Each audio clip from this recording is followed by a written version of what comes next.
बिल्कुल आसान कलाम पढ़ रहा हूं ताकि आप भी मेरे साथ शरीक हो जाए। बेखुद किए देते हैं, बेखुद किए देते हैं, अंदाज़ी जबाना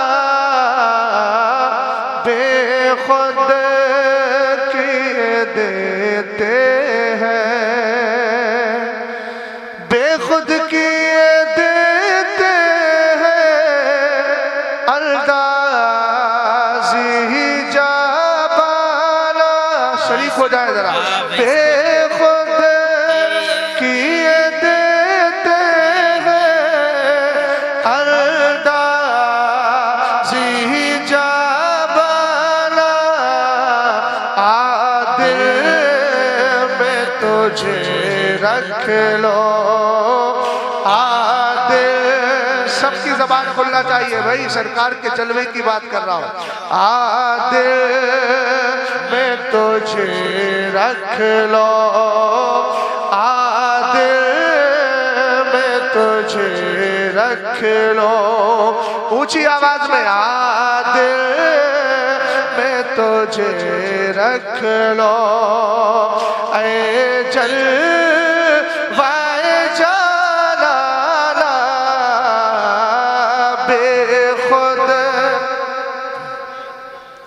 वाह भाई, सुभान अल्लाह, जिंदाबाद, सुभान अल्लाह, सुभान। इतना तो करम करना ऐ चश्मे करीमाना। वाह भाई, वाह वाह, सुभान अल्लाह, जिंदाबाद, सुभान अल्लाह, सुभान अल्लाह, सुभान। भाई मैं देख 1 तारीख को वापस आया हूँ बारगाह मुस्तफ़ा करीम से। 2 तारीख से मुसलसल प्रोग्राम। ये माइक की जो सेटिंग आपने की है ना, ये अंदर तक की आवाज निकालता है, इसको थोड़ा फ्री कर दे भाई। सुभान अल्लाह, सुभान। जितना साउंड सिस्टम आपके पास है ना, अगर इतना साउंड सिस्टम किसी और के पास होता तो इसमें बहुत ज्यादा कमाल पैदा कर देता हूँ। आवाज खींच रहा है, मतलब क्या है इतने सामान का। असल में हम लोगों को तकरीबन 8-10 साल का तजर्बा हो गया है। खुतबा पढ़ने में समझ लेते हैं कि माइक की कंडीशन क्या है। समझ में आई बात आपकी? इसलिए भाई थोड़ा फ्री करिए, थोड़ा ठीक बोल रहा है उसके मुकाबले। इतना तो करम करना ऐ चश्मे करीमाना, इतना बेशक, सुभान अल्लाह, ला ऐ चश्मे करीमाना। अरे भाई शरीक हो जाइए, दुआ कर। इतना तो करम करना ऐ चश्मे करीमाना, जब जाने लबों पर हो, जब जाने लबों। दुआ कर लीजिए। जब जाने लबों पर हो, जब जाने लबों पर हो, तुम सा। वाह भाई, नारे तकबीर, नारे रिसालत, नारे गौसियत, उर्से मुबारक, नारे तकबीर, मुनाजिर अहले सुन्नत।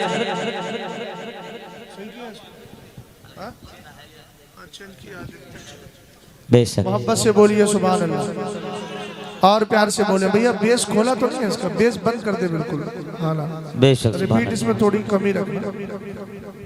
और अजमत भाई आपको कुछ पता हो तो इसमें हल्की सी अजमत पैदा कर दीजिए। अब सरकार ताजु शरिया का एक शेर सुना दो इसी जमीन पर। बदकार सही लेकिन बंदा हो तेरे दर का, बदकार सही लेकिन बंदा हो तेरे दर का, महरूम ना रखे मुझको ऐशा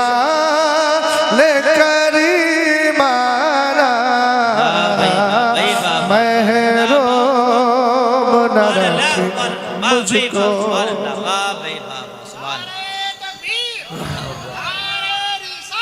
या रसूल जिंदाबाद जिंदाबाद जिंदाबाद। अच्छा एक शेर सुनिएगा और उसके बाद हल्की सी बात मैं आपसे करूंगा। जी चाहता है तोहफे में भेजो मैं उन्हें आंखें, क्यों?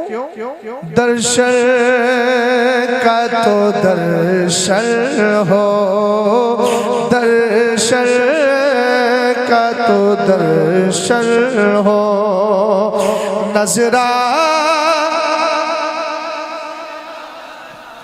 दर्शन का तो दर्शन हो।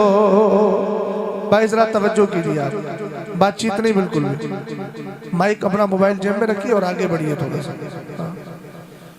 ये जलसे जो होते हैं ना, वो क्या बोलते हैं, एंटरटेनमेंट के लिए नहीं होते, ये कोई तमाशे की जगह नहीं है। यहाँ से आया करो तो दीन सीख के जाया करो, समझ गए आप? दीन सीख करके जाया करो, दीनी बात अपने जहनो दिमाग में बिठा करके जाया करो। क्या कहा शायर ने? जी चाहता है कि तोहफे में, ऊंचा बोलो, भेजूं मैं उन्हें आंखें। तिगड़ी के सुन्नी मुसलमानों एक बात बताऊं, आंखों का वो मकसद नहीं है जो हमारी कौम ने बना के रखा है। रिपीट खत्म कर दीजिए इसकी, तवज्जो फरमाइएगा। आंखों का मकसद क्या है? चलो सहाबी रसूल से पूछते हैं। मेरी माँ और बहनें भी यहाँ बैठी हैं, कौम का नौजवान भी यहाँ बैठा हुआ है। जलसे में आए हो तो पैगाम लेकर के जाओ। सरकार अलैहिस्सलाम के सहाबी है, नाम है हजरत अब्दुल्ला इब्ने ज़ैद, बड़े चहीते सहाबी हैं। आका करीम अलैहिस्सलाम के सहाबी खेत में काम कर रहे थे, हल जोत रहे थे, हल। इतने में इनके बेटे सरकार अलैहिस्सलातु वस्सलाम के वो भी सहाबी हैं, आए और आने के बाद भर्राई हुई आवाज में कुछ कहने लगे। मेरी तरफ हर आदमी की तवज्जो होना चाहिए। मैं जो पेश करने जा रहा हूँ ये खूने जिगर आपको पिलाने की कोशिश कर रहा हूँ।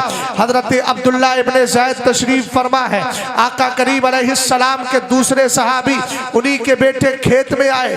भर्राई हुई आवाज है, आंखों में आंसू आ रहे हैं। कहने लगे बेटा क्या हो गया? कहते हैं अब्बा जान, आज मदीने के ताजदार का इंतकाल हो गया है। हमारा बाप चला जाए कितना कम होता है, औलाद चली जाए कितना कम होता है, लेकिन जिस दिन रसूल पाक का इंतकाल हुआ था, सहाबा के कलेजों से पूछो, सहाबा के दिल से पूछो, जिन्होंने अपनी जानों को कुर्बान करना, सरकार अलैहिस्सलाम के कदमों में अपने सरों को पेश करना, यह अपने सबसे बड़ा मकसद बना लिया था। आज वही नबी बरहक जाहिरी तौर पर दुनिया से तशरीफ लेकर के जा रहे हैं। हजरत अब्दुल्ला इब्ने ज़ैद ने जब इतना जुमला सुना, अब जरा गौर फरमाइएगा, जब आपने इतना जुमला सुना आंखों में आंसू आ गए। खेत में खड़े हुए हैं, अपने हाथों को रब की बारगाह में उठाया और उठाकर अर्ज करते हैं, मौला ये आंखें तूने मुझे अता फरमाई है, ये आंखें तेरी अमानत है, इसमें तूने रोशनी दी है, ये तेरी अमानत है।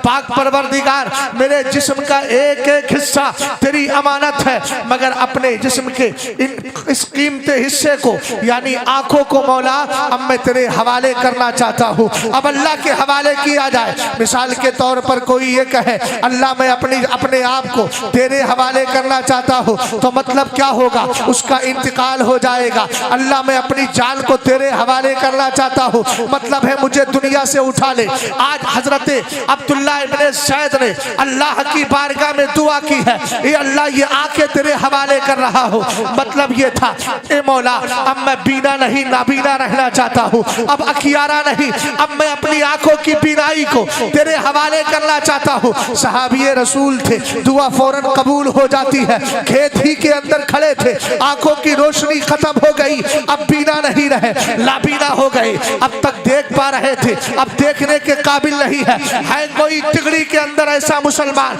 जो नमाजें पढ़ के ये दुआ करे अल्लाह मुझे अंधा कर दे? कोई नहीं करता। हम तो आंखों को बचाने की बात करते हैं, टीवियां देखकर अपनी जिंदगी को बर्बाद करने वालों, रात में नरम गरम बिस्तरों पे पड़ के मोबाइल की स्क्रीन पर गंदी गंदी तस्वीरें देखने वालों, कभी सोच तो लिया होता ये आंखें अल्लाह ने दी किस लिए है, तुम दुनिया में आए किस लिए हो। हजारों पिक्चरें अपने मोबाइलों में रखकर अपने आप पर फख्र करने वालों, तुमने अपनी जिंदगी को तबाह कर लिया है, लेकिन तुम्हें एहसास नहीं हो रहा है।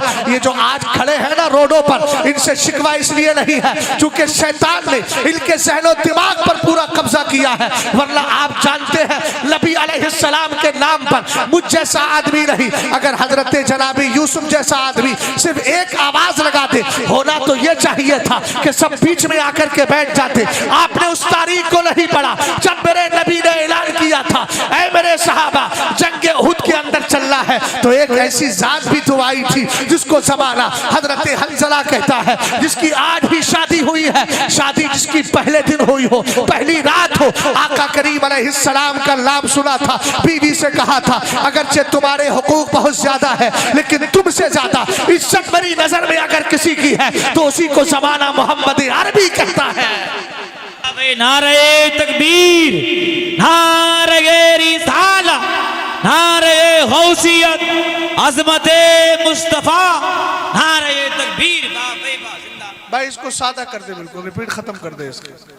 हाँ बिल्कुल सादा कर दे, अब तकरीर करना है, तवज्जो है आपकी, बस आवाज थोड़ी सी बढ़ सकती है तो बढ़ा दो। वही हजरत हंजला रज़ी अल्लाह ताला अन्हु, जिनका आलम यह है कि पहली रात है, शादी का पहला दिन है, लेकिन हुजूर के नाम की बात आ गई ना तो फिर हमारी जाने कुछ नहीं। कुरान खुद कहता है अन नबिय्यु औला बिल मोमिनीन मिन अनफुसिहिम, ईमान वालों तुम्हारी जानों के तुमसे भी ज्यादा हकदार मेरे नबी हैं। यहां तो कोई जान की बात थोड़ी की जा रही है, जलसा तुम्हारा है। अल्हम्दुलिल्लाह रब्बिल आलमीन, मैं फख्र के तौर पर नहीं, अल्लाह की तहदीस नेमत के तौर पे कह रहा हूं। ये हमारे दूर के मेहमान हैं, बहुत दूर से आए अजमत भाई, इनकी डायरी चेक कीजिए, 2025 तक की तारीखें होंगी। मेरे पास आ जाइए, मैं आपको 2025 में मई तक की तारीखें दिखा दूंगा। अल्हम्दुलिल्लाह रब्बिल आलमीन। मगर याद रखिएगा, हमें दिल में एक तमन्ना ये रहती है कि जब कहीं जा रहे हैं तो कुछ देर बैठकर यार की बातें कर ली जाए, वरना अगर सुनाने की बात है तो कहीं भी हम रोड पर बैठकर सुनाएंगे, फरिश्ते तो खुद चले आएंगे। तुम्हारे आने की हमें कोई शिकवा नहीं, कोई ज़रूरत भी नहीं है, इसलिए कि जिस महफिल में आप बैठे हो ना, यहाँ तो फरिश्तों की जमात भी आती है। तवज्जो फरमाइएगा, अभी उस वाक़ये को स्टॉप करके इस मजमे की और इसकी अहमियत को बता दूँ ज़रा। मेरी माँ बहनें भी यहाँ बैठी है, तवज्जो फरमाना। सरकार अलैहिस्सलाम ने इरशाद फरमाया, इन्ना लिल्लाहि सय्यारतम मिनल मलाइका यतलबूना हिलकत ज़िक्री फ़इज़ा अतौ अलैहिम हफ़ू बिहिम सुम्मा बासू क़ाइदहुम इलस समाई इला रब्बिल इज़्ज़ा फ़यक़ूलूना या रब्बना इन्ना अतैना अला इबादिम मिन इबादिका युअज़्ज़िमूना आलाका व यतलूना किताबका व युसल्लूना अला नबिय्यिका। बोलो सल्लल्लाहु तआला अलैहि वसल्लम। फ़यक़ूलुल्लाहु अज़्ज़ा व जल्ला गश्शूहुम रहमती फ़यक़ूलूना या रब्बना इन्ना फ़ीहिम फ़ुलानन अल-ख़त्ता फ़यक़ूलु अज़्ज़ा व जल्ला गश्शूहुम रहमती फ़हुमुल जुलसाउ ला यश्क़ा बिहिम जलीसुहुम। ज़रा मोहब्बत से बोलिए सुभान अल्लाह। यूसुफ भाई थोड़ा सा हाथ में ले लीजिए ताकि इससे रिश्ता आपका मजबूत रहे और मेरे लिए थोड़ी सी सपोर्ट हो जाएगी।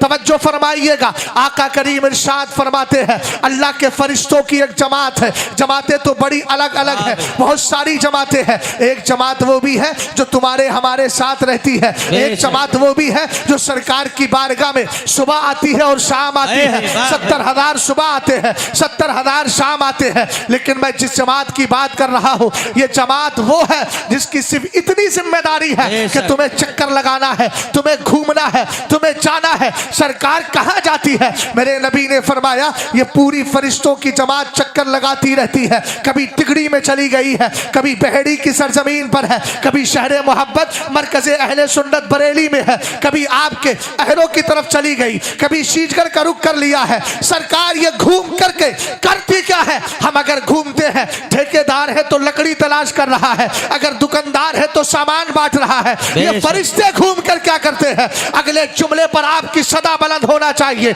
आमिना के लाल फरमाते हैं, यतलबूना हिलकत जिक्री ये घूम घूम के देखते हैं अल्लाह और उसके रसूल के नाम के जलसे कहाँ सजे हुए। वाह भाई, नारे तकबीर, नारे रिसालत, नारे गौसियत, अजमते मुस्तफा, हुर्से मुबारक, मुनाजिरे अहले सुन्नत। जलसों को तमाशे बनाने वालों, मैं उनसे कह रहा हूं जो तमाशे बना रहे हैं, और ये तमाशे से ज्यादा कुछ नहीं है। थोड़ी देर सुन लिया, फिर घूम आए, इधर देखा उधर खड़े हो गए। अरे ये तमाशे नहीं हो रहे हैं, ये सरकार की महफिल है। ये तुम्हारी कम नसीबी है कि तुम पास नहीं आ रहे हो। ये फरिश्ते हैं जो अल्लाह के रसूल का जिक्र सुनने के लिए चले आते हैं। बोलो आला हजरत को कौन कौन मानता है? आराम से बैठ जाइए, उकरू होकर के मत बैठिए, आराम से बैठिए, काय अपने आप को परेशानी में डाल रहे हैं। गौर फरमाइएगा, आला हजरत को कौन कौन मानता है? सब मानते हैं। और मैं एक जुमला बोलता हूं, पठान हो तो बरेली जैसा पठान हो। बेशक। ये भी क्या है कि सिर्फ नाम के पठान है, बाकी कामों का हाल देखो। यूं तो मिर्जा, यूं तो सैयद भी हो, मिर्जा भी हो, अफगान भी हो। ये बताओ कि जरा तुम मुसलमान भी हो। बेशक। हम कौन है? हम पठान है। हम कौन है? हम मिर्जा है। मैंने कहा अगर पठान बनने का शौक और हो पठान, तो जरा इमाम अहमद रजा खान जैसा पठान बन के दिखाओ ना, जिसका आलम यह है सरकार अलैहिस्सलाम की बारगाह में 24 घंटे में 2 घंटे सोते हैं और 22 घंटे मुस्तफ़ा के दर की गुलामी कर रहे हैं। हमारा हाल तो यह है, हम 15-15 घंटे सोते हैं और जो बाकी वक्त मिलता है तो मोबाइल में बर्बाद होता है। चौराहों पर बैठकर एक दूसरे के खिलाफ प्लानिंग होती है। हमने एक सबसे बड़ी मुसीबत जो हमारी बस्तियों में आ गई है, मैं अपने गांव शमील सारे गांवों की बात कर रहा हूं, वो है इलेक्शन की बीमारी, जिसने कौम को बांट के रख दिया है, जिसने रिश्तों में खटास डाल दी है, जिसने खानदान खानदान को दुश्मन कर दिया है। ऐसी सियासत को पैर की ठोकरों पे मारो और सरकार के नाम पे सब मुत्तहिद हो जाओ, और जो काम तुम्हारी आखिरत के लिए बेहतर हो, अगर कोई गांव का आदमी उसके बीच में आड़े आता हो, उसको साइड कीजिए और कहना हमने दुनियादार की गुलामी नहीं करना है, मदीने के ताजदार की गुलामी करना है। जिंदाबाद जिंदाबाद, सुभान अल्लाह सुभान अल्लाह सुभान। बेशक बेशक। सरकार ने इरशाद फरमाया फरिश्ते आते हैं और आने के बाद क्या करते हैं? तलाश करते हैं। क्या तलाश करते हैं? अल्लाह और उसके रसूल की के जिक्र की महफिलें कहाँ सजी हुई है। सुभान अल्लाह तो बोलिए यार, सुभान अल्लाह सुभान। हाँ, गौर फरमाइए। एक हदीस पढ़ देता हूँ, फिर देखता हूँ कौन सर हिलाएगा, कौन सुभान अल्लाह बोलेगा। सरकार अलैहिस्सलाम फरमाते हैं, मन काला सुभान अल्लाहि व बिहम्दी गुरिसत लहू नखलतुन फिल जन्ना। जो सुभान अल्लाह अल्हम्दुलिल्लाह बोल देता है, भैया इधर देखो जरा, भूल जाओगे फिर।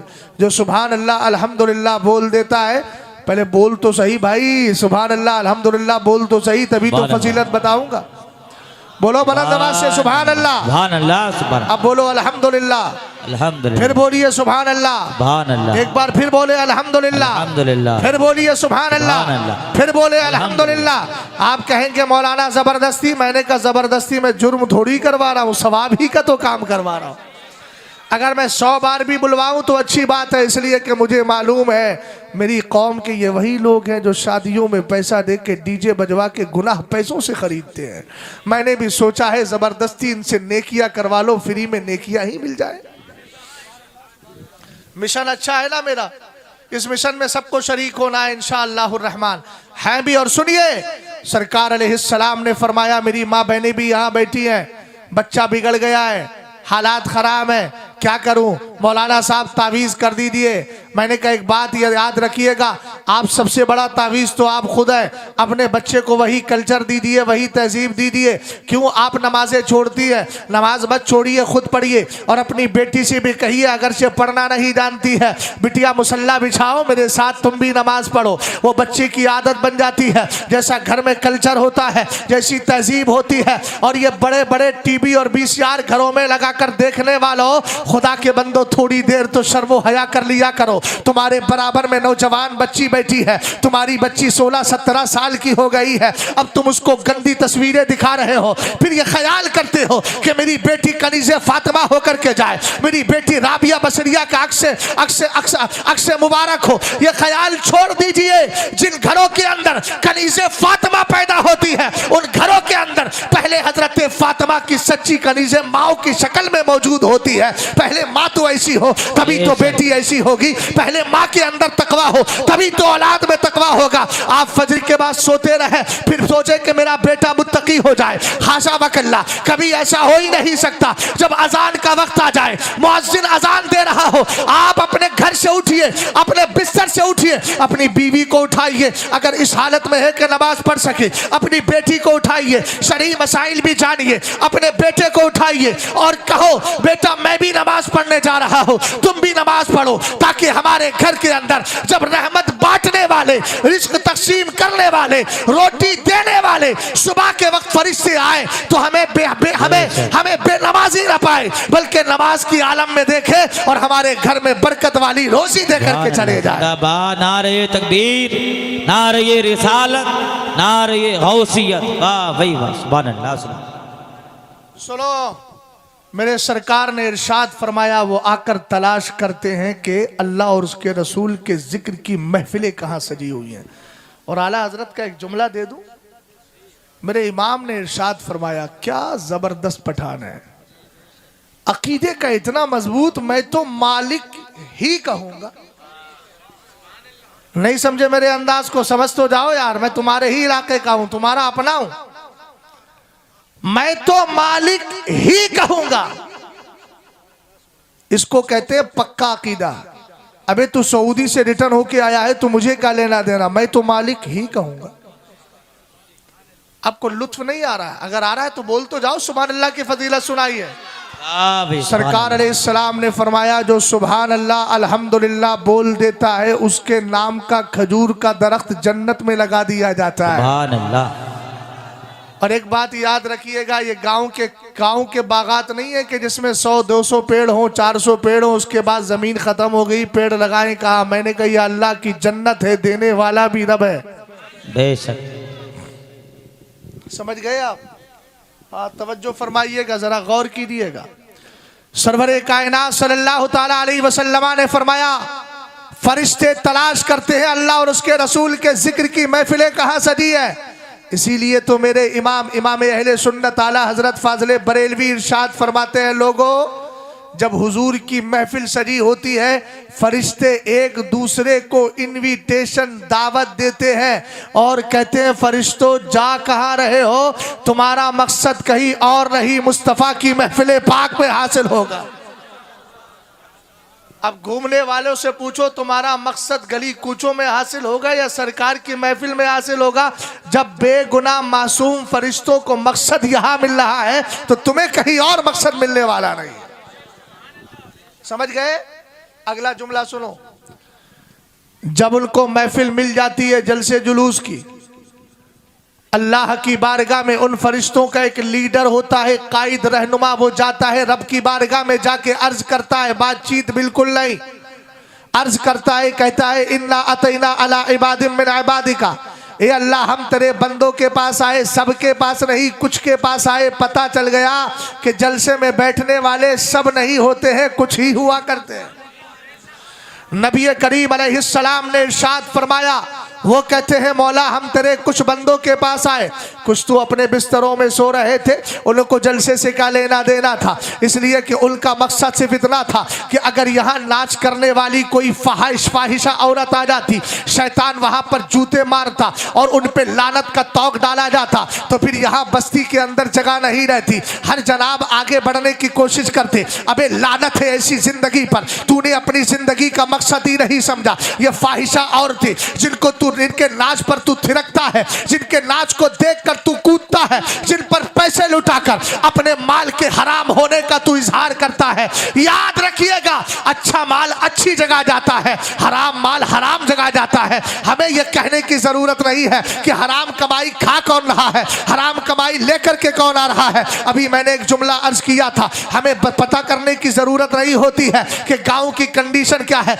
जलसे में बैठने वालों की कैफियत बता देती है कि यहाँ इनके दिलों में कितनी ईमान का जज्बा है, कितनी इनके अंदर तकवा और परहेजगारी है। ये खुद देख करके पता चल जाता है। इसी तरीके से अगर आपको ये पता करना हो कि किसका माल हलाल का है किसका हराम का है तो आपको टोह में जाने की जरूरत नहीं है। आप बस इतना गौर कीजिएगा, खामोशी के साथ लड़िए भी नहीं, किसी से कुछ बोलिए नहीं, बस ये चेक कीजिए इसका माल खर्च कहाँ हो रहा है। अगर शराब में खर्च होता है समझ जाइएगा हराम कमाता है, अगर जुए में उड़ा रहा है समझ जाइएगा हराम कमाता है, अगर अय्याशी करता है समझ जाइएगा हराम कमा रहा है, रक्कासा औरतों पे लुटाता है समझ जाइएगा हराम कमा रहा है, हराम तरीके से किसी औरत के साथ ताल्लुक है अगर उसको पैसे दे रहा है समझ जाइएगा हराम कमा रहा है। लेकिन अगर उसका पैसा जलसे में खर्च हो रहा हो, मस्जिद के अंदर खर्च होता हो, गरीबों की इमदाद के लिए होता हो, बारगाह गौसियत में जाता हो, गरीबों की मदद के लिए होता हो, तो फिर किसी से पूछने की जरूरत नहीं है।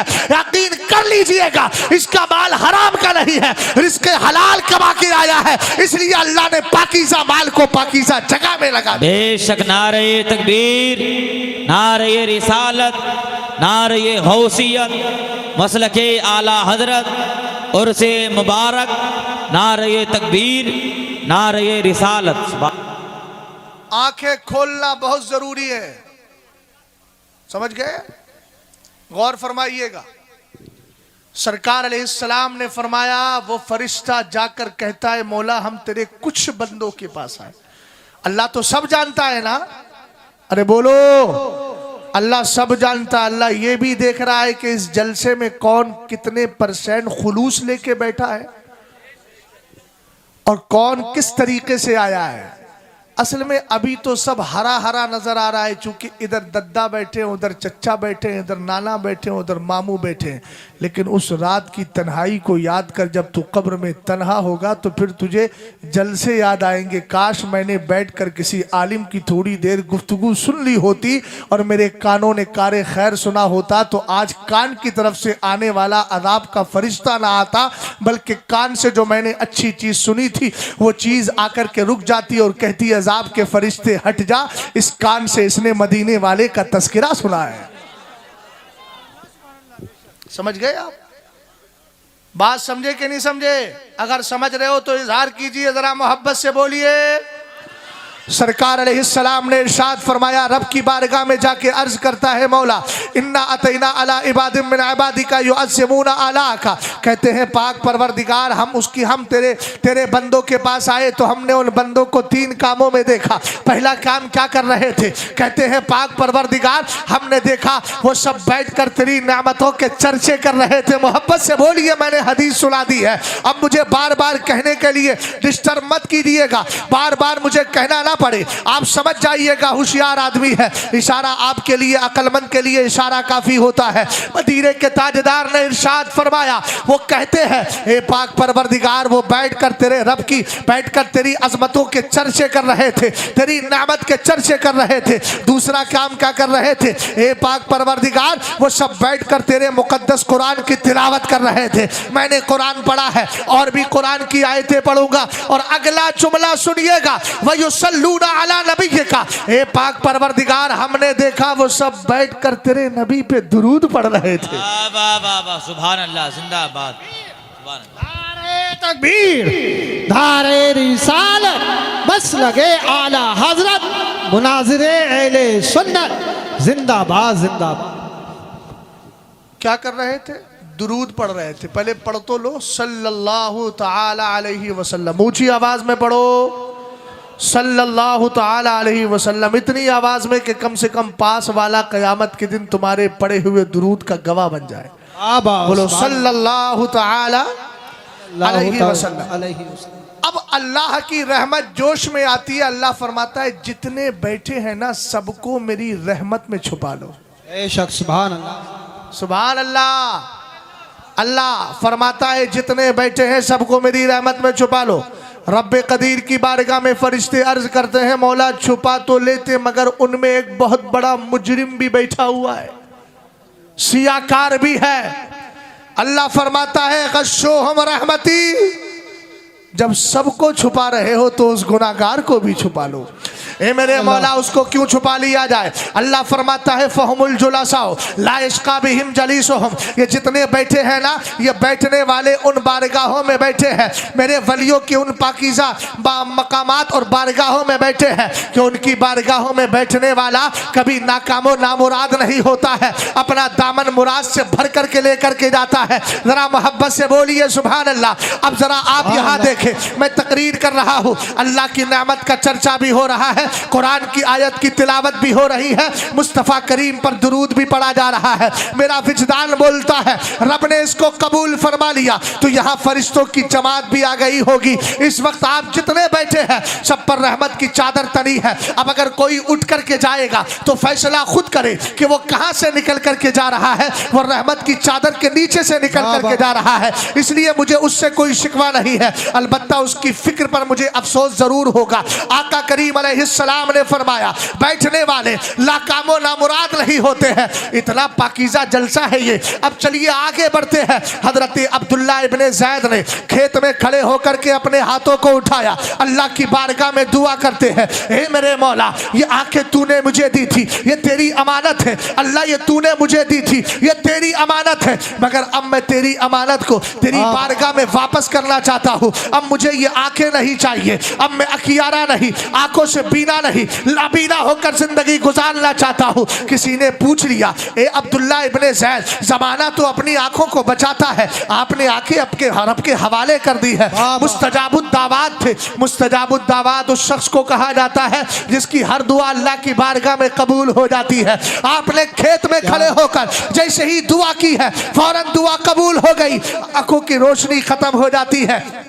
अब जरा गौर करना, जो अपने मोबाइल की स्क्रीन से कभी नजर नहीं हटाते, हाल तो ये हो गया मस्जिद के अंदर बैठे हैं तब भी उनके हाथ में मोबाइल है और मोबाइल की स्क्रीन पर अपनी ही तस्वीर लगा लेते हैं। याद रखना, जितनी बार उस मोबाइल को देखोगे ना उतनी बार गुनाहगार होगे। और ये कैसा गुनाह है बेलज्जत, बिला वजह का गुनाह कर रहे हो, ना कोई इसमें फायदा है दुनियावी एतबार से। हालांकि किसी भी गुनाह को फायदे की गर्ज से करने की भी इजाजत नहीं है, मगर आप अजीब तरह के है, अपनी शक्ल देखना है तो आईने में देख लिया करो। ये कौन सी बात है कि अपना ही फोटो मोबाइल पे लगाए हैं और दिन भर उस तस्वीर को देख रहे हैं। जितनी बार देखेंगे उतनी बार शरीयत की नजर में हराम के मुर्तकिब कहलाएंगे, गुनाहगार होंगे। इसलिए इस फेल से, इस हरकत से अपने आप को बचाइए। आप कहेंगे बच्चे का लगाया है तो अपने बच्चे को जाके घर देख लीजिए, कौन से वो आसमान से आया है, कौन से वो नबियों की शक्ल में है, कौन से वो वली की शक्ल में है। अरे आपका बेटा है, जब नबी और वली की तस्वीर खींचना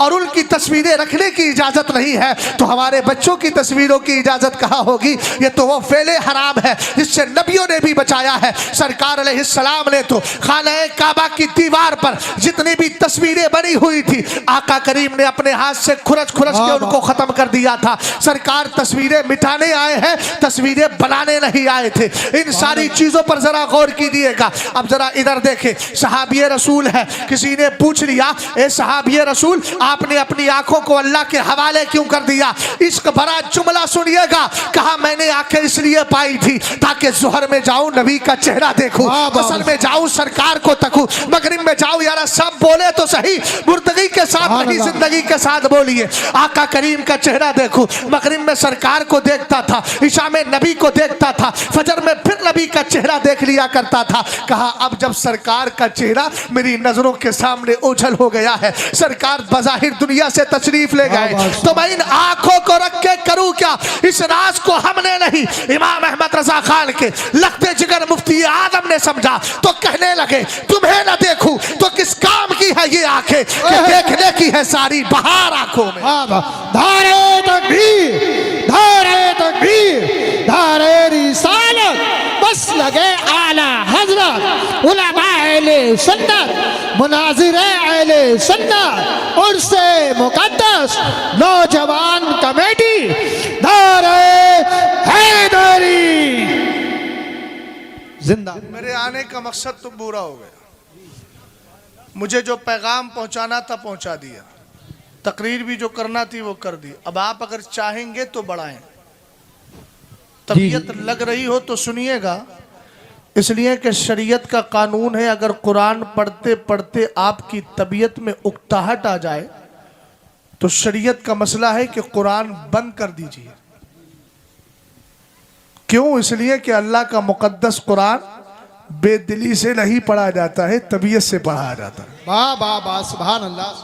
रात अगर ज्यादा हो गई है, बात भी ज्यादा हो गई है, तो आप इशारा कर सकते हैं। जबरदस्ती सुनाने का मैं खुद आदी नहीं हूं, क्योंकि मैं 5 घंटा दिन भर में वैसे भी सुनाता हूं। मुझे वैसे ही मदरसे में पढ़ाना पड़ता है 5 घंटे तक मुसलसल। तो अगर आपकी तबीयत कर रही हो तो आगे बढ़ाऊं, वरना फिर सलाम पढ़ने में कोई देर नहीं लगेगी। जी जी। हाँ, कोई एक आदमी तर्जमानी मत कीजिएगा। देहाती जबान में एक आदमी सबका ठेकेदार ना बने, सब अपने अपने एतबार से अपने ठेकेदार बन जाएं। क्या ख्याल है? बात आगे बढ़ाई जाए, सर से नहीं जबान से बोलिए भाई सुभान अल्लाह कहकर। हाँ, अल्लाह ताला आपको सलामत रखे। अब जरा मोहब्बत से बोल जाइए सुभान अल्लाह, और फिर उसके बाद दुरूदो सलाम पढ़ लीजिए नबी आले नबी पे। अल्लाह रब्बो मोहम्मद सल्लल्लाहु अलैहि वसल्लम सलातुम व सलामन अलैका या रसूल अल्लाह सल्लल्लाहु ताला अलैहि वसल्लम। यूसुफ भाई बड़े जिम्मेदार और बेचारे बड़े मसरूफ आदमी, अगर जाना चाहे तो जा सकते हैं आप, मेरी तरफ से कोई शिकवा नहीं है। इसलिए कि जलसे जुलूस की दुनिया में हर दिन रहना होता है, तो जाहिर सी बात है कुछ आराम भी चाहिए। आप तो सिर्फ एक जलसा साल भर में 2-4 जलसे करते हैं, यहाँ तो हर दिन जलसे का मामला है। रात में कानपुर की सरजमीन पर था, सुबह 9:30 बजे करीब पहुंचा और दिन भर मैंने क्लास किया।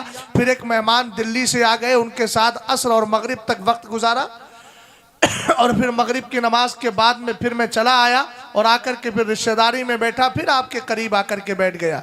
अब फिर मुझे फिर जाना है और कल फिर मेरा एक जलसा है, उसके बाद परसों फिर मुझे बंगाल की सरजमीन पर जाना है दिल्ली से फ्लाइट पकड़ के। ये मेरा एक शेड्यूल बना हुआ है। लेकिन एक बात बताऊं, आप अगर 2-4 दिन जाग ले तो तबीयत क्या करती है आपको भी मालूम होगा। भैया थकान बहुत है, हम कहीं नहीं जाएंगे। आप कहेंगे मौलाना आपको थकान नहीं होती है। मैंने कहा बिलाशुबा होती है, मैं भी इंसान हूं, मगर मैं तकरीर फिर भी करता हूं, चूंकि मैं अपनी जात पे भरोसा नहीं करता, मुस्तफा की जात पे भरोसा किया करता। बात समझ गए ना? और मेरी बात पर अगर आपको यकीन ना हो तो ये बैठे हैं हाफिज शान साहब, यही मुसलसल चलते हैं साथ में, इनसे ही पूछ लीजिए क्या कैफियत रहती है। मगर अल्हम्दुलिल्लाह रब्बिल आलमीन जब मिंबर पर आते हैं तो ऐसा लगता है कि जैसे हमने घंटों आराम किया है।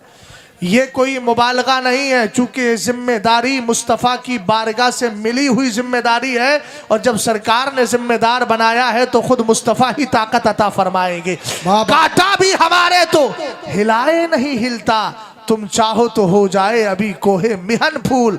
ला व रब्बिल अर्श जिसको जो मिला उनसे मिला, बढ़ती है कौनैन में नेमत रसूलुल्लाह। अल्लाह की बेशक, सुभान अल्लाह सुभान अल्लाह। जिंदा पोस्टर आपका मैंने देखा, पोस्टर में ताजदार मदीना कॉन्फ्रेंस लिखा हुआ है, और मुझे बताया कि ये उर्स की तकरीब भी है। शायद सामने मज़ार पाक है। जी जी, मज़ार सामने ही है ना।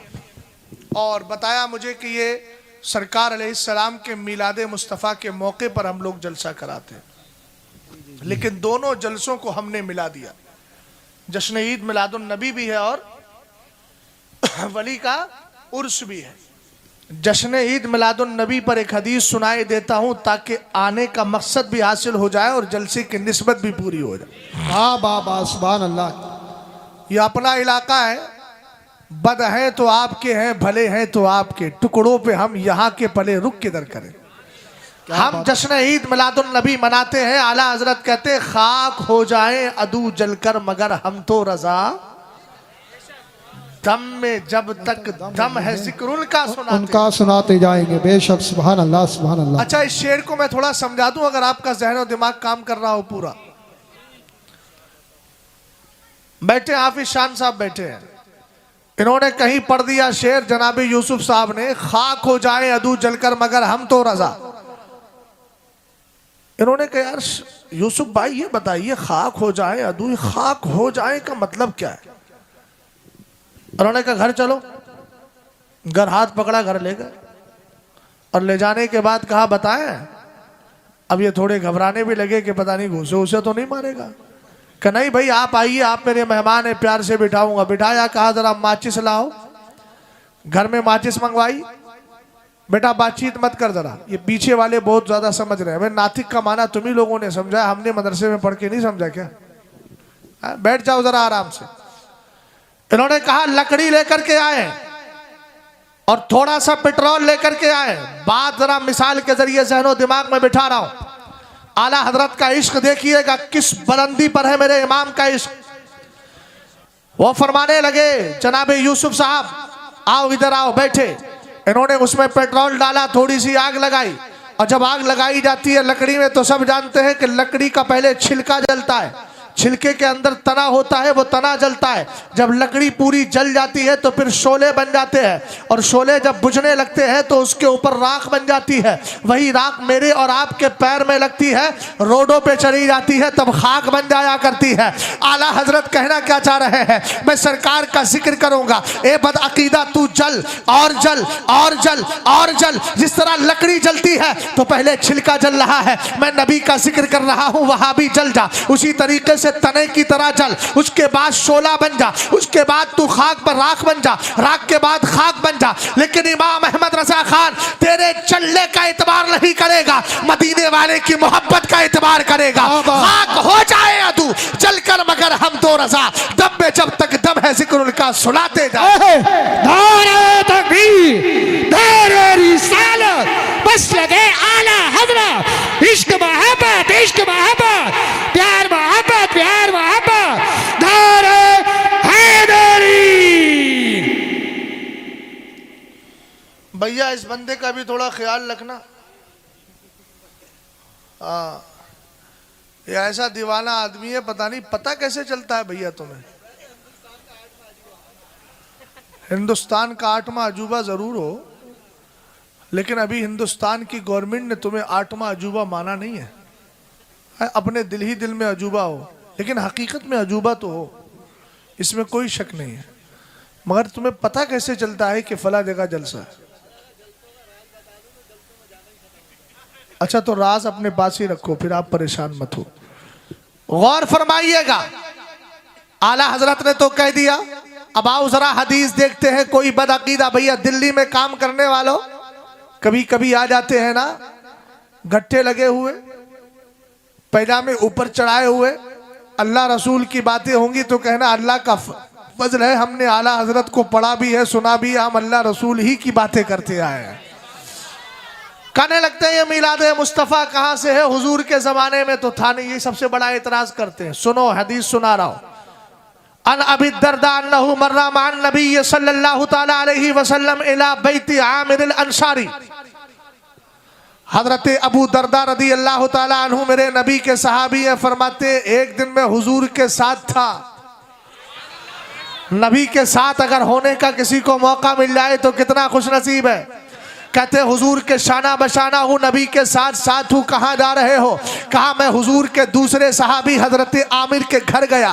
कहते हैं जैसे ही हम घर पहुंचे ना, हमने क्या देखा, वकाना युअल्लिमु वकाइया विलादतिही लिअबनाइही वाशिरतिही व यक़ूलु हाज़ल यौम। आका करीम अलैहिस्सलाम के सहाबी हजरत अबू दरदा फरमाते हैं हम जैसे ही आमिर के घर में घुसे, हमने क्या देखा, हजरत आमिर ने अपने बच्चों को बिठा करके जमा करके रखा है, खानदान के लोगों को भी जमा कर लिया है। यार तुम भी तो कभी जमा किया करो। हाँ तुम्हारा जमा करना कब होता है? देखो मैं कह रहा हूँ, मेरे कहने पे एक ही आदमी को वोट देना है। तुम्हारा जमा होना वोट के लिए होगा। फला ने मुझे मार दिया है, उस पर कैसे घेराबंदी करना है, ये जमा होने के लिए होता है। कि फला खानदान वालों ने हमें दावत नहीं दी है, उनके यहाँ किसको बैठना है किसको नहीं बैठना है। तुम्हारा जमा होना इस काम के लिए होता है। लेकिन सहाबी का जमा होना और सहाबी का जमा करना किस काम के लिए था? आज सहाबी ने अपने बच्चों को बिठाया है, खानदान के लोगों को बिठाया है,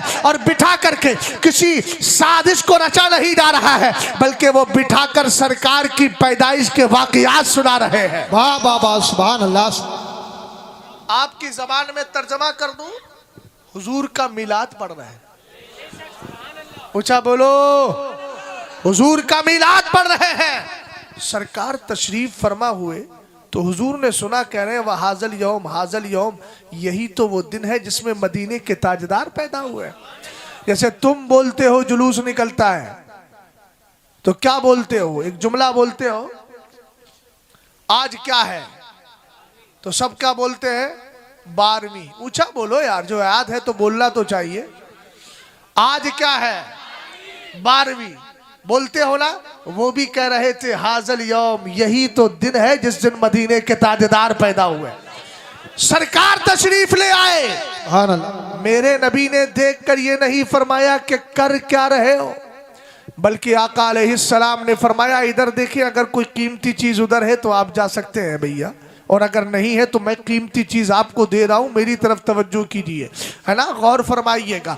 सहाबी रसूल के अमल को देखा मेरे नबी ने, इरशाद फरमाया इन्नल्लाह तआला फतह लक अबवाब अर्रहमा वल मलाइकतु यस्तगफिरून लक व मन फअल फअलक नजा नजातक। 3 इनाम मेरे नबी ने इरशाद फरमाए। पहला फरमाया, ए आमिर सुनो सुनो, अल्लाह ताला ने तुम्हारे लिए रहमत के दरवाजों को खोल दिया है। कर क्या रहे थे? अरे नबी का मिलाद ही तो पढ़ रहे थे। इसका मतलब यह है मिलाद मुस्तफा पढ़ने की बुनियाद पर रहमत के दरवाजे खोल दिए जाते हैं। और आगे फरमाया, फरिश्ते तुम्हारे लिए बख्शिश की दुआएं कर रहे हैं। सुभान अल्लाह। और तीसरा जुमला फरमाया, कयामत तक जो भी तुम्हारी तरह करेगा अल्लाह उसको ऐसी ही कामयाब कर देगा जैसे अल्लाह ने तुम्हें कामयाबी अता फरमाई। बाबा सुभान अल्लाह। इसलिए जश्न ईद मिलादुल नबी का जलसा जी, जी, मनाते रहो, मगर एक गुजारिश जरूर करूंगा, एक गुजारिश जरूर करूंगा। जा सकते हो, कोई मसला नहीं, ना परेशान नहीं। मैं बहुत सुलझे हुए मिजाज का आदमी, मैं जरूरत समझता हूँ। हाँ, लेकिन चूंकि अजमत भाई को पढ़ना है शायद मेरे बाद, और है ना, इसलिए वो इंतजार में बैठे हैं। तो इंशाल्लाह मैं उनके इंतजार की घड़ियां भी बड़ी जल्दी मुख्तसर कर दूंगा।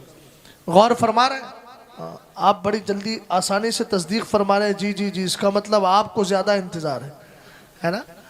खैर, अल्लाह सलामत रखे, सब लोग बेदार हैं, मैं यही चाहता हूँ। किसी पर कोई कमेंट्स नहीं है, बल्कि असल ये है कि मेरा मजमा भी बेदार रहे और मेरी बिरादरी के लोग भी बेदार रहे। सर हिला के बेदार रहेंगे तब तो ठीक है, सोता आदमी भी सर हिला लेता है, चूंकि ऊँग में सर ही हिलता है ना। हाँ, थोड़ा सा रुमाल नीचे कर लीजिए, अल्लाह आपको सलामत रखे। चूंकि शरीयत का कानून मैंने बता दिया, मर्द को चेहरा छुपाने की इजाजत नहीं होती है ना। अल्हम्दुलिल्लाह रब्बिल आलमीन, हमें दिखाना है कि हम मर्द हैं।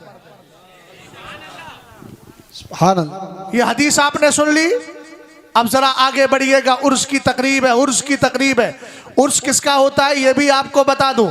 उर्स हर अरे गैरे का नहीं किया जाता। कोई भी मर गया, किसी ने ख्वाब में देख लिया कि भैया हमारे अब्बा जो है उनकी पक्की कब्र बनी हुई है। हमारे इलाके में बहुत ज्यादा चलता है ना, अपने इस खित्ते में कुछ मसनूई मज़ार भी बने हुए हैं कि ये बन्नो बुआ का मज़ार है कि फला का मज़ार है। अबे तुझे ख्वाब नजर आ गए, कहाँ से तू मज़ार निकाल लाया? ये शरी एतबार से इसकी कोई हकीकत नहीं है। याद रखना, ऐसे मज़ारों पर जाना जहाँ असली नहीं डुप्लीकेट मज़ार बने हैं तो गौर फरमाइएगा। हदीस है, लानल्लाहु मन ज़ारा बिला मज़ारिन, अल्लाह की लानत है ऐसे लोगों पर जो डुप्लीकेट मज़ारों पर जाया करते हैं। हमें असली मज़ार ही काफ़ी है। अरे यार, ख्वाजा पिया की दरगाह ही काफ़ी है हमारे लिए। साबिर पाक कलियरी की बारगाह काफ़ी है। इमाम अहमद रज़ा खान की बारगाह काफ़ी है। मुफ्ती आजम की बारगाह काफ़ी है। हमें डुप्लीकेट की ज़रूरत नहीं है। असली हजरात औलिया है, उन्हीं की बारगाह में हाजिरी दे के बरकतें हासिल कर लिया कर। और आज जो हिंदुस्तान के कुछ सरफिरों ने मेरे ख्वाजा से टकराने की कोशिश की है, इंशाअल्लाह रहमान चकनाचूर होकर के रहोगे। अब तक रियाया और प्रजा से टकरा रहे थे, अब तुमने बादशाह से टकराने की कोशिश की है, इंशाअल्लाह तुम तबाह हो जाओगे। हम तो डंके की चोट पे कहते हैं, तुम्हारे अंदर इतनी ताकत ही नहीं कि मेरे ख्वाजा के बिठाए हुए ऊंटों को तुम उठा सको। अभी तुमसे वही नहीं उठे हैं। अगली फिक्र ना करो, पुरानी फिक्र को लेकर के आओ और इंशाअल्लाह रहमान तुम जिल्लत का मुंह देखोगे। इसलिए कि तुम्हारी हुकूमतों को भी अगर किसी ने संभाला है, उसी को हिंदुस्तान का राजा हमारा ख्वाजा कहा है। धारे तकबीर, धारे रिसालत, बस लगे आला हजरत ख्वाजा का हिंदुस्तान का सुन्नी मुसलमान। धारे हैदरी। का मौका आता है, गौर फरमा रहे हैं। मैं एक जहन आपको देना चाहता हूं, जरा ध्यान से मेरी बात को सुनना। हो सकता है इससे पहले किसी ने जहन ना दिया हो तो भूल गए हो।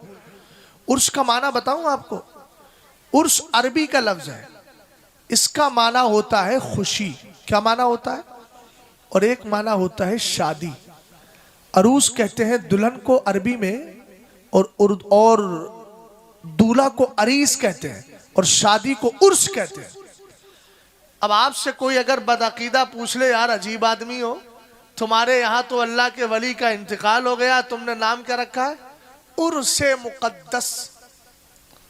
तो उर्स का माना तो खुशी और शादी है। ऊंचा बोलो, क्या जवाब दोगे? है जहन में कोई चीज? नहीं है तो मैं बता ही देता हूं। हदीस सुनिएगा ध्यान से। एक मसला और आता है, हम किसी वली के मज़ार पर चादर चढ़ाएं तो बड़ी तकलीफ, मगर आला हजरत ने लिखा है कि वली के मज़ार पर एक ही चादर चढ़ाना चाहिए, जब तक वो चादर पुरानी बोसीदा ना हो जाए तब तक दूसरी चादर ना चढ़ाई जाए। चादर जरूरत की बुनियाद पर चढ़ाई जाती है। जरूरत क्या है वो आपको समझ में आ जाएगा। बदअकीदा कौम बड़े बड़े एतराज करती है। किसी ने कहा कि तुम वलियों के मज़ार पे चादर चढ़ाते हो, तुम्हारे वली को ठंड लगती है। अब बेचारा आम आदमी था, सुन्नी पढ़ा लिखा था नहीं, उसने कहा हाँ भैया ठंड लगती है। बोले कैसे ठंड लगती है? बोले दुनिया में जब था ना तो अच्छा अकीदा लेकर के था, दुनिया से गया तो अच्छा अकीदा लेकर के गया। गोया आला हजरत की जबान में कहने लगा, लहद में इश्क रुखे शह का दाग लेके चले, अंधेरी रात सुनी थी चराग लेके चले। कहा जब कब्र में पहुंचा ना, अच्छे अकीदे के साथ था, अल्लाह ताला की बारगाह में कामयाब हो गया। रब ने फरमाया जन्नत का दरवाजा इसके लिए खिड़की खोल दी जाए। कहा जन्नत से गर्म हवा तो आएगी नहीं, ठंडी ठंडी हवा आएगी। हमारे वली को ठंड लग रही थी, चादर चढ़ा दी। इसको कहते हैं आमियाना जाहिलाना जवाब। उसके बाद में कहा अच्छा ठीक है, हम तो नहीं चढ़ाते। बोले तुम क्यों चढ़ाओगे? तुम्हारा मौलवी तो यहाँ सरकार की गुस्ताखी करके गया था। कब्र में जैसे ही पहुंचा जवाब में बिल्कुल फेल हो गया, 0 बटा सन्नाटा। उसके पास कुछ था ही नहीं, इसलिए बर्बाद हो गया। अल्लाह ने जहन्नम का दरवाजा और उसकी खिड़की खुलवा दी। जहन्नम से आग आ रही थी, और मई जून में कोई चादर या लिहाफ नहीं ओढ़ता है, उसको तो पहले से ही आग आ रही थी। अब चादर चढ़ाने की जरूरत क्या थी? ये आमियाना जवाब है, जाहिलाना जवाब है, लेकिन आलिमाना जवाब भी सुन लीजिएगा। एक दिन मैं मदरसे में मिसाल के तौर पर, फॉर एग्जाम्पल मिसाल देकर के समझा रहा हूँ। मैं एक दिन लाइब्रेरी में बैठकर कुछ लिख रहा था। जनाबे यूसुफ साहब तशरीफ ले आए। मैंने कहा आइए आइए, पढ़े लिखे आदमी है आप। कहा क्या करूँ? मैंने कहा जाइए लाइब्रेरी में 35,000 किताबें हैं मेरी, और उसमें से बुखारी शरीफ निकाल करके लाइए। ये गए, आधे घंटे में बुखारी शरीफ लेकर के आए। कुछ देर में हमारे चचा पहुंच गए। मिसाल के तौर पर सलाम किया। मैंने कहा जी बोलिए कहां से आए? बोले आप भूल गए, तिगड़ी के जलसे में आगे बैठा हुआ था, मैं तिगड़ी का रहने वाला हूं। मैंने कहा चचा एक बात बताए, आपने जोहर की नमाज पढ़ी है? कहा हाँ पढ़ के आया हो। मैंने कहा बावुजू है? कहने लगे हाँ बावुजू हो। मैंने कहा जाइए जरा लाइब्रेरी में कुरान पाक उठाकर लेकर के आइएगा। ये 35 मिनट के अंदर, आधे घंटे में बुखारी लेकर आए। चचा गए, 2 मिनट में कुरान पाक उठा करके लेकर के आ गए। मैंने कहा जनाब यूसुफ साहब बात समझ में नहीं आती है, आप पढ़े लिखे होकर आधे घंटे में, ये अनपढ़ होकर 2 मिनट में चले आए। मैंने कहा अच्छा आप बताइए। कहने लगे आप बताएं। मैं बताता हूँ। आपकी किताबें 35,000 किताबें थी। इधर तलाश की तो हदीस की किताबें, इधर देखा तो मंतिक की किताबें, इधर देखा तो फलसफे की किताबें, इधर देखा तो इल्मे सिजात की किताबें, इधर देखा तो इल्मे जफर की किताबें, इल्मे जोग्राफिया की किताबें। क्या करता? लाश में जाके बुखारी मिली, लेकर के चला आया। जुर्म थोड़ी किया। मैंने कहा चचा आप बताओ, आप पढ़े लिखे तो है नहीं। बोले भैया हमें क्या पता हदीस की किताब कौन सी है? देहात में हदीस बोलते हैं ना, लफ्ज़ हदीस नहीं है, वो हदीस है। बड़ी आसानी से बोल दिया करो, उसमें तशदीद लगाने की जरूरत नहीं है। कहा कि अच्छा। मैंने कहा आप नहीं जानते तो फिर कैसे पता चला? कहा 35,000 किताबों में मैंने नजर मारी तो मुझे नजर आया कि सारी किताबें बगैर जुस्तान के रखी है। एक किताब ऐसी है जिसपे जुस्तान चढ़ा हुआ था। मैं समझ गया हो ना हो ये अल्लाह का मुकद्दस कुरान है, इसलिए उठाकर लेकर आ गया। मैंने कहा चचा मसला हल हो गया। हमारे कब्रिस्तान में हजारों कब्रें होती हैं, हम वली के मजार पे चादर इसलिए चढ़ाते हैं कि जिस तरह जुस्तान चढ़ाने से से कुरान सारी किताबों में मुमताज हो जाता है, इसी तरह चादर चलाने से वली की कब्र सारी कब्रों में मुमताज हो जाती है। उधर कुरान पढ़ के बरकत हासिल की जाती है, यहाँ फातिहा पढ़ के बरकतें हासिल कर ली जाती है। नारे तकबीर, नारे रिसालत, बस लगे आला हजरत, अज़मते कुरान, मुनाज़िर अहले सुन्नत, सरज़मीने तिगड़ी, उर्से मुक़द्दस, जिंदाबाद जिंदाबाद। बात ही बात में 1:30 बज गया। अल्लाह समद। बस 2-3 बातें और सुन लीजिए। मैं बोलता तो बहुत लंबा है इस मौजू पर, लेकिन अब वक्त ज़्यादा नहीं है, चूँकि इसके बाद भी थोड़ा चलना है और रात भी काफ़ी लंबी है। और मैं ये चाहता हूँ कि इस तरह हमारा जलसा ख़त्म हो कि फजर की नमाज भी हो जाए। वो आधा घंटा तो खिंच ही जाता है, ट्रेन को रोकते रोकते कहीं ना कहीं ऑर्डर पे आते आते और स्टेशन पे आते आते आधा घंटा तो हो ही जाता है। लेकिन आप जानिएगा ना, वली की कद्र वली के ख़ानदान से नहीं होती है, तकवे से हुआ करती है। और वलियों के तकवे का आलम यह होता है कि हराम शुबह हराम, शुबह शुबह हराम। जरा गौर करना, आदमी ने जुए से पैसा कमाया, पक्का हराम है। एक आदमी को डाउट है कि शायद ये पैसा हराम तरीके से आए, उसको कहते हैं शुबह हराम, वो भी हराम है। और एक है शुबह शुबह हराम, हराम उसके बाद सुबह, और सुबह में भी सुबह। तो शरीयत ने कहा है हराम से बचो, सुबह हराम से बचो, लेकिन सुबह शुबह हराम से बचना ये जरूरी नहीं है, लेकिन अल्लाह वाले उससे भी बचा करते हैं। सुभान अल्लाह सुभान। आज जो हमारी कौम के अंदर एक मिजाज बन गया है, जल्दी मालदार हो जाओ। 4 लाख जमा कर लिए, सूद पर सूद, सूद पर सूद दे करके पैसा उठाता है, सूद लेता है, पैसा देता है। किसी ने सोचा यार क्या करें, दिल्ली जाके 2 महीने कमा के आ गए, अब जुआ खेल के सट्टा खेल के पैसा कमाएंगे। मेरी कौम के नौजवान जरा एक बार सोच तो लिया होता तू पैसा कमा किस तरह रहा है। कुरान ने कहा या अय्युहल्लज़ीना आमनू इन्नमल खमरु वल मैसिरु वल अंसाबु वल अज़लामु रिज्सुम मिन अमलि शैतानी फज्तनिबू लअल्लकुम तुफ्लिहून। कुरान कहता है ईमान वालों, शराब और जुआ ये शैतान के काम है, इनसे बच के रहना, इसलिए कि बच जाओगे तभी अल्लाह तुम्हें कामयाबी अता फरमा देगा। आओ हजरत अबू बकर सिद्दीक अकबर की बारगाह में चलते हैं। सैयदना अबू बकर सिद्दीक अकबर का मामला क्या था?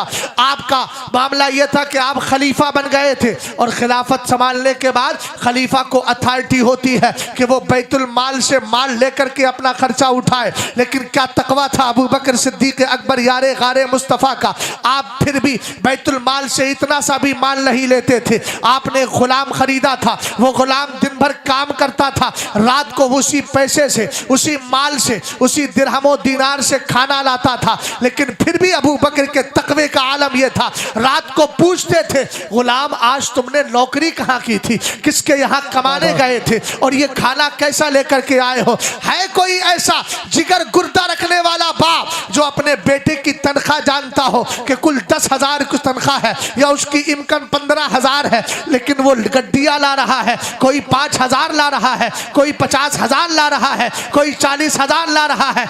ये बाप ये तो कहने में बड़ा फक्र महसूस करता है, मियाँ हमसे मत टकराना, हम किसी से पतला नहीं मूदते हैं, इस तरह के जुमले बोलते हैं। अबे घामड़, एक बार ये तो सोच लिया होता कि तेरा बेटा 15,000 की नौकरी पे है, 50,000 लाखा से रहा है। तूने कभी बेटे को बिठाकर प्यार से ये भी पूछा बेटा इतना माल कहाँ से कमा रहे हो? तुम्हारी हैसियत तो मुख्तसर थी, लेकिन क्या करे जनाब, यहाँ तो मुकाबले होते हैं। उसने 2 बीघे खरीद ली है, 2.5 बीघे का मैंने सौदा कर लिया है, फख्र से कहते हो। याद रखना कयामत के दिन गरीबों को जो कमाल मिलेगा वो मालदारों के पास नहीं होगा। सरकार की हदीस में है अगर आप में कोई गरीब है घबराने की जरूरत नहीं है। सरकार अलैहिस्सलाम की जिंदगी को याद करें, मेरे नबी फरमाते हैं कल कयामत के दिन गरीब मालदारों से 250 या 500 बरस पहले जन्नत में दाखिला लेगा। बाबा सुभान अल्लाह। पहले मेंबर की तवज्जो चाहूंगा, मैं दिल से बोल रहा हूँ। दाएं बाएं आपकी तवज्जो होती है ना तो ये उसी चेहरों को नजर देखते हैं। सुभान अल्लाह सुभान। अगर आपको लग रहा है कि वक्त ज्यादा हो गया तो आप कह सकते हैं, है ना, मैं बस बोल रहा था जो फरमाइश थी उसको पूरा कर देता हूँ। हजरत अबू बकर सिद्दीक अकबर की बारगाह में एक दिन खाना लाया। हजरत ने फरमाया कहाँ से लाए हो? हाँ चाचा आप बैठे रहिए आराम से, जिसको जाना है जाने दीजिए, हाँ कोई मसला नहीं है। यहाँ कोई गिनतियाँ थोड़ी लगाना है कि इसके 5 वोट उधर आ गए 4 वोट उधर। जिसको जाना है जाए, आप में से भी कोई जा सकता है चला जाए, लेकिन इतना याद रखिएगा आप जा कहाँ से रहे वो आप खुद सोचिएगा, गौर फरमाना। हजरत अबू बकर सिद्दीक अकबर रदी अल्लाह ताला अन्हु ने कहा कहाँ से लाए हो? कहने लगा सरकार अब तो मैं मुसलमान हूँ, पहले मैं काफिर था, और जब मैं काफिर था तो झाड़ फूक करता था। मेरी बहनें बैठी है ना, पंडितों के पास चक्कर लगा करके अपने वक्त को बर्बाद करने वालों, तुम्हें किसी की जरूरत क्यों है? तुम्हारे घर में तो खुद मुकद्दस कुरान रखा हुआ है। सिफली कर दिया है, काला हो गया है, काला जादू काला जादू काला जादू वही काटेगा। अबे जालिम, तुझे इतना तो मालूम होना चाहिए कि कल तक तू शिफा का सबब था, आज तुझे दूसरों की जरूरत पड़ रही है। किस फिक्र ने हमें बर्बाद कर दिया? हम कहां थे कहां आ गए? हम तो आसमान की बुलंदियों पर थे, अब जमीन की पस्तियों में घुसे चले आ रहे हैं। लेकिन वजह यही है, हमने तकवे को छोड़ा है, कुरान की तिलावत को छोड़ा है। मोबाइल की स्क्रीन पर नजर जमाने वालों, अगर मैं आपका हाथ पकड़ के इतना ही पूछ लूं आप दिन भर में कितनी तिलावत करते हैं कुरान की, तो आप कहेंगे नहीं हम तो नहीं कर पाते। यार फिर जिंदगी किस काम की है? आपने अल्लाह के मुकद्दस कुरान को घर में छुपा करके रख दिया है, उस पर खाक और धूल लगी रहती है, महीनों महीनों आप तिलावत नहीं करते हैं। उस घरों में बरकतें कैसे आएंगी? अबू बकर सिद्दीक अकबर से कहता है आका उस वक्त मैं कमाता, उस वक्त मैं झाड़ फूक करता था और कुफरिया शिरकिया जुमलों के साथ करता था। कहा फिर बता? कहा हुजूर एक बंदे का मैंने काम किया, वक्ती तौर पे फायदा मिल गया, मैंने उससे कहा मेरा माल दे, उसने माल नहीं दिया। आज जब मैं जा रहा था उस पर मार, मेरा माल उस वक्त का उधार था। सरकार मैंने आज उससे कहा, उसको देखा तो उसके घर में खाना बन रहा था, मैंने कहा ला मेरा माल दे, उसने कहा माल तो अब भी नहीं है, अलबत्ता थोड़ा सा खाना है, तू खाना उसके बदले में ले जा सकता है। हजरत अब सुनना जरा गौर से, जुए और सट्टा खाने वाले, सूद की तरफ माइल होने वाले, डक्केमारी करने वाले, दलाली में नाजायज तरीके से कमाने वाले, जरा इस बात पर तवज्जो करेंगे, माल कमाना कोई कमाल की बात नहीं है, माल को जायज तरीके से कमा लेना यह सबसे बड़े कमाल की बात होती है। आका करीम अलैहिस्सलाम के सहाबी अबू बकर सिद्दीक अकबर ने कहा अच्छा यह उसी का खाना है। आपने क्या किया था? जब उसने खाना लाके रखा, आप खिलाफत की बात सोच रहे थे, एक लुकमा उठा के आपने खा लिया था। फिर उसने कहा हुजूर हर दिन पूछते थे आज नहीं पूछा। कहा बता तो सही। तब ये वाकया उसने बताया। जैसे ही वाकया सुना अबू बकर सिद्दीक अकबर का चेहरा जर्द पड़ जाता है, अपनी उंगलियों को अपने हलक में डालते हैं और पलटी करने लगते हैं, कै करने लगते हैं। लेकिन एक लुकमा था, इतने बड़े पेट में एक लुकमा निकल के कैसे आए? आपकी आंखें उबल पड़ी, आपकी नसें फूल जाती है, करीब था कि गले के अंदर गले के अंदर आपकी आवाज फंस जाए। किसी ने मशवरा दिया सरकार ऐसा ना करो, आप एक बर्तन में पानी लीजिए, पानी पीजिए, उसके बाद उंगली डालिए, पानी के सहारे से पेट भर जाएगा, कै हो जाएगी, वो लुकमा भी निकल के बाहर आ जाएगा। अबू बकर सिद्दीक अकबर ने मशवरे पर अमल किया, उसके बाद उंगली डाली, लुकमा बाहर आ गया। किसी ने पूछ लिया अबू बकर सिद्दीक अकबर एक ही लुकमा तो खाया था, हजारों जुए के खाने वाला, हजारों सूद से कमाने वाला, हजारों झूठ बोलकर कमाने वाला, कम से कम गौर तो कर। अबू बकर सिद्दीक अकबर ने जब इतना जुमला सुना कि एक ही लुकमा खाया था, आप कर क्या रहे हैं? अबू बकर सिद्दीक अकबर फिर जलाल में आते हैं, कहते हैं ज़बान बंद कर। समय तो रसूलुल्लाह सल्लल्लाहु अलैहि वसल्लम यकूल इन्नल्लाह तआला हर्रमल जन्नत अला कुल्ले जसदिन गुज़िया बिहरामिन। कहा तू एक लुकमे की बात करता है? मैंने अपने कानों से सरकार को फरमाते हुए सुना है अल्लाह ने उस जिस्म पर जन्नत को हराम कर दिया है जिसमें एक भी ग़िज़ा, एक भी लुकमा हराम का पहुंच गया हो। 2-2 गज जमीन पे लड़के मेंढे काटने वाले, कम से कम इतना तो समझ ले कि कयामत के दिन रब की बारगाह में जाके जवाब देंगे क्या? और सुनो, शराब और नशे को करीब करने वालों, अपना हाल भी एक बार जान के जाना, ताकि कयामत के दिन हमसे कोई सवाल ना हो कि तुमने बताया क्यों नहीं। सरकार ने इरशाद फरमाया जो शराब पीता है, अब शराब में नशा भी आता है, गंजेड़ी, सुल्फा, ड्रग्स, सारी चीजें नशे में आती है। नहूसत वाली है वो जात जो अल्लाह के जिक्र से खुद को गाफिल कर ले, और शराबी अपने आप को अल्लाह के जिक्र से गाफिल करता है कि नहीं? नशा करने वाला करता है कि नहीं? जल्दी बोलो, करता है ना? सरकार अलैहिस्सलाम ने फरमाया किसी ने एक बार शराब पी, गौर करना जरा, रोड के पार जो खड़े हैं वो भी कान से सुने मेरी बात को और ध्यान से सुने। फरमाया किसी ने एक बार शराब पी, अल्लाह ने तौफीक दी, उसने अगर एक बार शराब पीता है 40 दिन तक उसकी फजर की नमाज कबूल नहीं होती। सरकार ने इरशाद फरमाया फिर अगर उसको तौफीक मिल जाए वो तौबा कर ले तो अल्लाह उसकी तौबा कबूल कर लेता है। लेकिन तौबा करने के बाद फिर शराब की तरफ गया, फिर 40 दिन तक नमाज कबूल नहीं फजर की, फिर उसके बाद तौबा करेगा, अल्लाह फिर कबूल फरमा लेगा। तीसरी बार फिर उसने शराब पी, सरकार फरमाते फिर तौबा की, अल्लाह कबूल फरमा लेगा। चौथी बार जब वो शराब पीता है, अब अगर तौबा करता है, अल्लाह तौबा कबूल नहीं फरमाएगा, इसलिए कि उसको तौबा नहीं कहा जाता, उसको मजाक और ठट्ठा कहा जाता है। शराब पीता है तौबा, शराब पीता है तौबा, शराब पीता है तौबा। सरकार ने इरशाद फरमाया अब उसकी तौबा कबूल नहीं होगी, फिर क्या होगा? सरकार ने फरमाया सकाहुल्लाहु तबारक व तआला मिन नहरिल खिबाल, क़यामत के दिन अल्लाह उसको नहरे खिबाल से पिलाएगा। पूछा हुजूर नहरे खिबाल क्या है? सरकार ने फरमाया क़यामत के दिन जो जहन्नमी होंगे उनके पेशाब पाखाने की जगह से जो पीप निकलेगी वो इन शराबियों को पिलाई जाएगी। लानत है ऐसी जिंदगी पर। शरीयत का कानून पढ़ो, पेशाब भी नापाक, शराब भी नजासत गलीजा, टॉयलेट और लेटरीन भी नजासत गलीजा।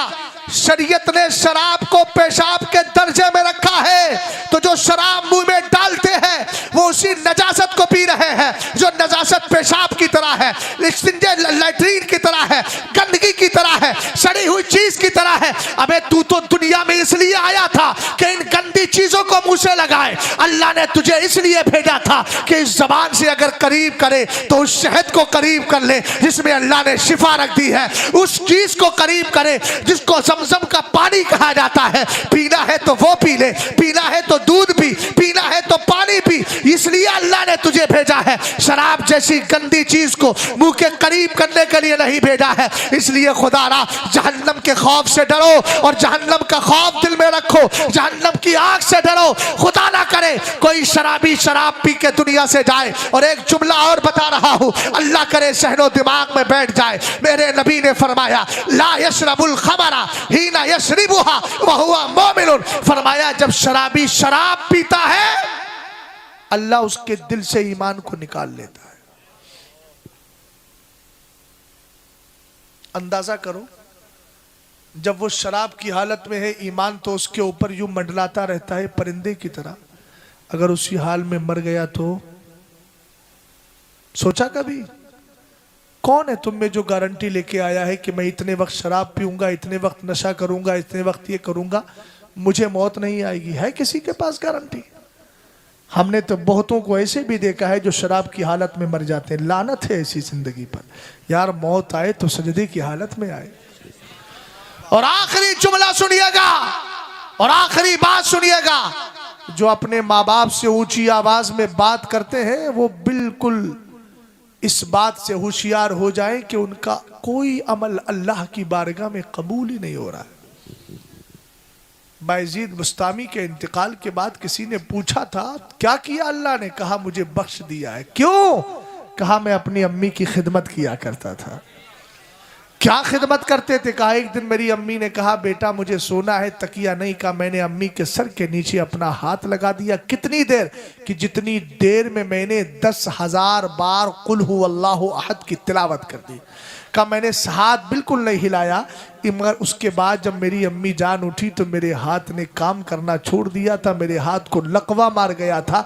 ये वो खिदमत थी जो अल्लाह ने कबूल फरमाई। कब्र में पहुंचा तो अल्लाह ने बख्शिश का परवाना अता फरमाया। वाह वाह सुभान अल्लाह सुभान अल्लाह। आज के जलसे से यह पैगाम लेकर जाएं, मैं नहीं जानता कौन नशा करता है, मगर ये जलसा उसी वक्त मकबूल माना जाएगा और आपका आना उसी वक्त फायदेमंद होगा।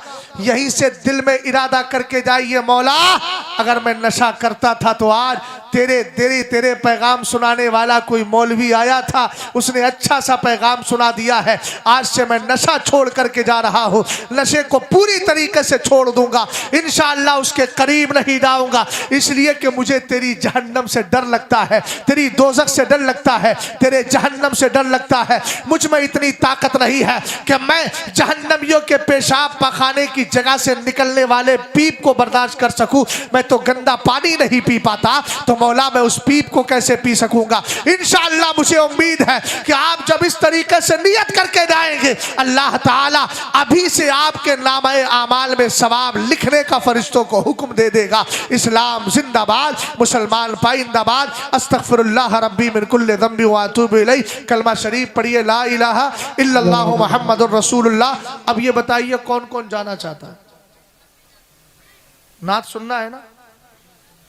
बहुत दूर से आए हैं। देखो मैं तो पास का रहने वाला हूँ, इधर कैमगंज का मेरा घर है, उधर बरेली शरीफ